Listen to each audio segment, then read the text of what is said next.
Hey all, Justin with Hindsight. Little lightning update. At the time of this video, Hot Rod Power Tour is about 38, 39 days from now, and I'm not real sure if I'm going to make it, but I'm still working on it.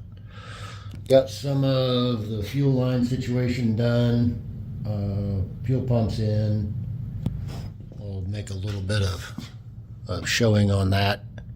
The other thing that's been a hiccup for me is the water pump or cooling line situation.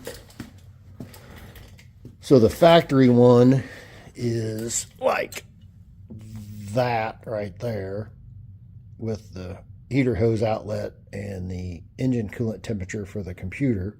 Well, this apparatus is in the way of the fuel rail. So we got rid of that. We went to this with this little elbow on here and to screw in the ECT over here. Well, that worked out fine until the ECT was in the way of the distributor. So took the coolant temperature sender out of here, put it over here, put the ECT over here. Well, now that doesn't fit in here because it's a different size. So I'm going to get another one of those and then hopefully get a heater hose, go up to the parts store, look back in the heater hose section, get one that maybe has an offset and get it around and looped around here back to the heater core.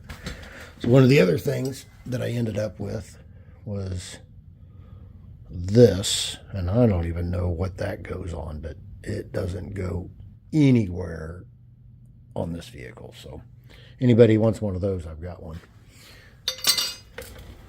So front end accessory drive cleaned up and on. Well, most of it's cleaned up. I still need to mess with the water pump and some other stuff. But the other thing was, did get the headers installed. That hurt my feeling just a little bit. And we'll have a little bit of explanation on that coming up.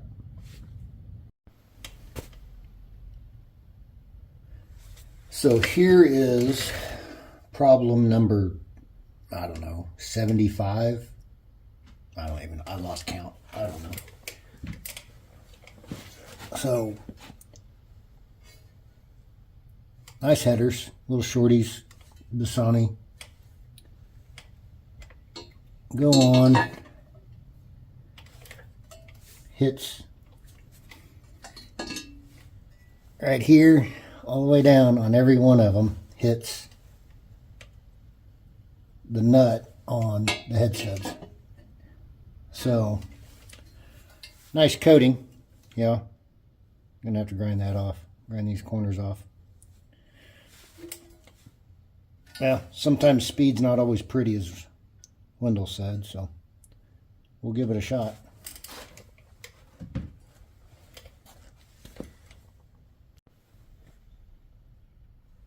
Alright, so after a couple trips back and forth,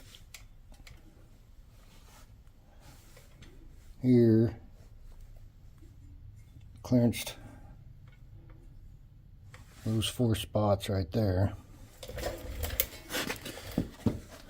Now, with a little bit of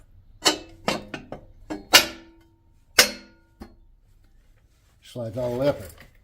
The only other thing that I saw, and I don't know if I can get this in frame,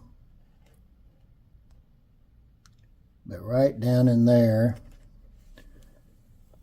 right here, the dart block webbing isn't straight across. You can see it there. Right here, it comes out, gives it more wall thickness, but it comes awful close to that primary right down there. It's not touching, it's close, it'll work, but there is one side at least fit up. The other side's the same issue. and we'll do that next. About the same thing on the passenger side. Take a little bit off of each one of them. Not as much on this side to get it to go. So the other side is still, the other side's ready. It doesn't look like it took much off of it, but it sure felt like it. So now the next hiccup issue is the oil dipstick. The one that I got to go with it really is not much area to get down to.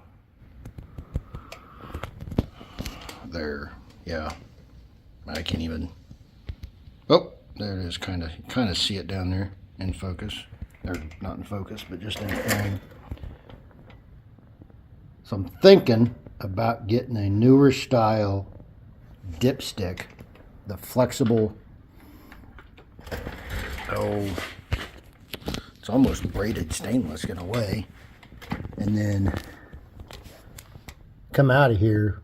Make a tube of some kind and come out of here and come across, mount it to where the motor mount would be, and come up through this area and then mount it to the front end accessory, and then have it, the dipstick, in this area right here, or the, you know, the head of it, and then fish down and go in. So I don't know, just thought on how to do it. Something will happen, but what came with it is not going to fly, or what I ended up buying is not going to fly. Of course, you can take that set screw out and pull the dipstick stick part out. Thought about maybe making a longer braided stainless piece. At least I've got this end that fits in it. Either adapt it to the tube or make a longer braided hose. This almost, the actual dipstick itself, dang near looks like TIG rod. If nothing else, I can get a longer piece, make it longer, whatever, but it's not very flexible.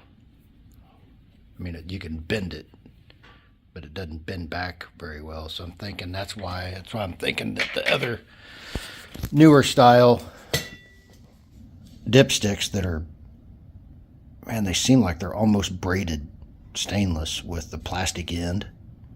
If I can get one that's the right length, bend up a tube, get that in there and make it work. I don't know. What do you guys think?